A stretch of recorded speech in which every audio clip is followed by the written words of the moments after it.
आपको लिए चलते हैं काशी। काशी की टक्कर की सबसे खास बात पंकज झा, इस बार आपको क्या नजर आती है? दावे तो बहुत बड़े बड़े किए गए हैं। भारतीय जनता पार्टी कह रही है कि इस बार जो मार्जिन है वो 10 लाख करने का इरादा है, लेकिन पूरी सियासी लड़ाई काशी की आपने बहुत करीब से देखी। सबसे खास बात क्या बताना चाहेंगे?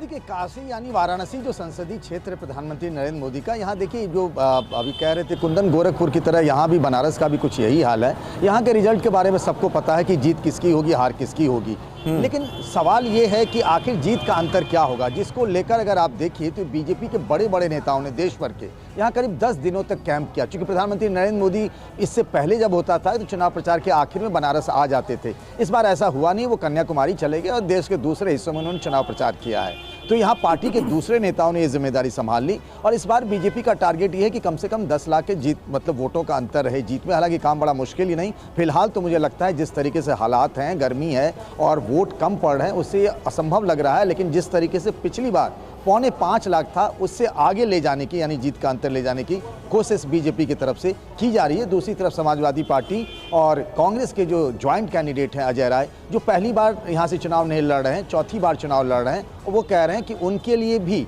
ये इस बार आर पार की लड़ाई है। हालांकि 3 चुनाव लगातार हार चुके हैं, ये उनका चौथा चुनाव है। जयशंकर जी भी हमारे साथ मौजूद है। क्या लग रहा है सर आपको, चूंकि अब अंतिम चरण का आज मतदान हो रहा है, उसके बाद शाम में एग्जिट पोल के जो नतीजे हैं वो सामने आएंगे। नतीजे तो 4 जून को स्पष्ट कर देंगे कि इसकी सरकार बन रही है, लेकिन इस बार ऐसे कई मुद्दे थे जिनकी जरूरत नहीं थी, जिनका जिक्र इन चुनाव में होता हुआ देखा गया। नहीं, मैंने जैसा कह रहा था कि बदलाव साफ साफ दिखाई दे रहा है। पूर्वी उत्तर प्रदेश की जो 13 सीटें हैं, पिछली बार इसमें से 2 सीटें गई थी समाजवादी पार्टी और बहुजन समाज पार्टी के गठबंधन को। इस बार मुझे लग रहा है कि 6-7 का आंकड़ा हो सकता है। 7 किसी एक तरफ जा सकती है, 6 सीटें एक साथ जा सकती है। उसी तरह से बिहार में जो है अगड़ा पिछड़ा का चुनाव हो गया है। जो मुकेश सहनी और तेजस्वी यादव ने जो 251 रैलियाँ की हैं, उसके जरिए एक सामाजिक समीकरण बनाने की कोशिश की गई है। और भारतीय जनता पार्टी ने जो 17 सीटें उनके हिस्से में आई थी, उसमें से 11 सवर्णों को टिकट दिया है। इसको लेकर के पिछड़ी जातियों में काफ़ी प्रतिक्रिया है। खास तौर से कुशवाहा समाज का जो है वो, अब जैसे हमको बता रहे हैं लोग कि काराकट में भारतीय जनता पार्टी का सपोर्ट जो है वहाँ पवन सिंह के साथ जा रहा है। पवन सिंह जो निर्दलीय चुनाव लड़ रहे हैं, वहाँ के कुशवाहा समाज ने कह दिया है कि आरा में हम लोग आर.के. सिंह को वोट नहीं देंगे, क्योंकि राजपूत यहाँ के काराकट के दे रहे हैं उनको पवन सिंह को, तो हमारा वोट भी वहाँ नहीं जा रहा था। इस तरह का जो ऐसा माहौल बन गया है पूरे बिहार में, मुझे लगता है कि बिहार में भी जो 40 में 39 सीटें जीत के आई थी भारतीय जनता पार्टी और एनडीए गठबंधन जीत के आया था, इस बार उनको 20-20 का मामला हो सकता है। और जहाँ तक काशी की बात है, देखिए काशी के लोगों में भी ये बात, जैसे आप लोग बार बार दिखा रहे हैं कि वो बाहरी हैं या अंदर के हैं, काशी के जो सांसद हैं उन्होंने अपना मतदान गुजरात में जाकर के किया। वो काशी के मतदाता नहीं बने, काशी ने उनको अपना लिया है, गंगा मैया ने उनको अपना लिया है, लेकिन उन्होंने अपना मतदान काशी में करना जरूरी नहीं समझा है। इस बार जीत हार का फैसला जो भी हो, लेकिन अंतर बहुत ही कम रहने वाला है। जैसा कोई कह रहा है कि 10 लाख से जीतेंगे तो 5 लाख से जीतेंगे, मुझे लग रहा है कि जो भी हो जी, हार जीत का अंतर बहुत कम होगा। ये काशी की बात है। ठीक है, आपके हिसाब से हार जीत का अंतर इस बार बहुत कम होगा और बीजेपी के दावों से उलट तस्वीर होगी। लेकिन ये तस्वीरें ऊपर हम देख रहे हैं, पंजाब के मुख्यमंत्री भगवंत मान अपने परिवार के साथ वोट डालने के लिए पहुंचे हैं। और पंजाब की लड़ाई को कितना दिलचस्प आप मानते हैं हर्षवर्धन त्रिपाठी जी? क्योंकि यहां पर आम आदमी पार्टी और कांग्रेस एक दूसरे के खिलाफ चुनाव लड़ रहे हैं। इंडिया गठबंधन जो कि एनडीए को टक्कर दे रहा है, उसका कोई अस्तित्व पंजाब में नजर नहीं आ रहा है। देखिए समीर जी, मुझे लगता है कि सबसे रोचक अगर देश में कहीं चुनाव हो रहा है तो 2 ही राज्य हैं, एक है महाराष्ट्र, दूसरा पंजाब। बिहार की रोचकता खत्म हो चुकी है। मैं जयशंकर जी से बिल्कुल असहमत हूं।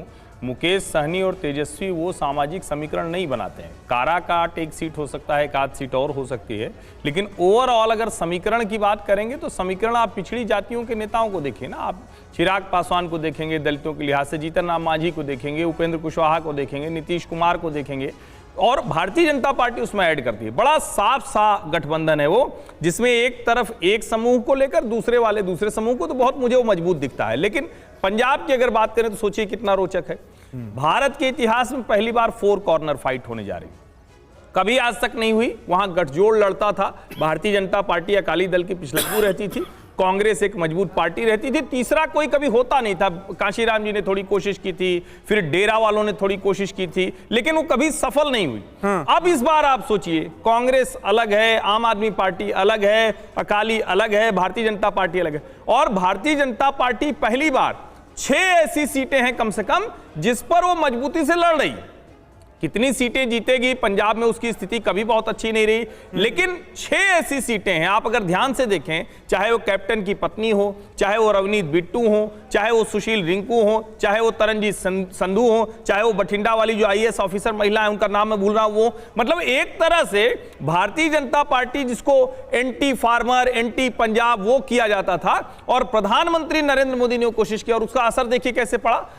91 वर्ष के डॉक्टर मनमोहन सिंह से, जो शायद इस अवस्था में होंगे भी नहीं, उनके नाम पर एक चिट्ठी पंजाब के लोगों को जारी की गई।